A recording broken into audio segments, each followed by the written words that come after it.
بسم اللہ الرحمن الرحیم۔ مال و دولت حاصل کرنے کا طریقہ۔ رسول اللہ صلی اللہ علیہ وسلم نے فرمایا، جس شخص پر تنگ دستی آ جائے اور وہ لوگوں سے امید لگائے تو اللہ اس کا فاقہ دور نہیں کرتا، اور جو اللہ سے رجوع کر لے اللہ جلد ہی اسے غنی کر دے گا۔ جامع ترمذی حدیث نمبر 2۔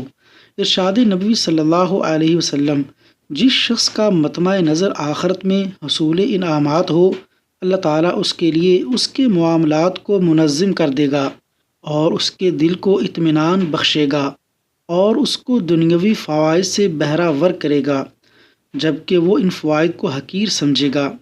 تاہم جس شخص کا مقصود صرف دنیا ہو، اللہ تعالیٰ اس پر اس کے معاملات منتشر کر دے گا اور اس کے چہرے پر پریشانی ڈال دے گا اور اس کو دنیاوی فوائد سے بہرہ ور نہیں کرے گا سوائے اس کے کہ جو اس کے لیے لکھ دیا گیا ہے۔ جامع ترمذی حدیث نمبر 2465۔ اللہ تعالیٰ دین اسلام پر عمل کی توفیق عطا فرمائے۔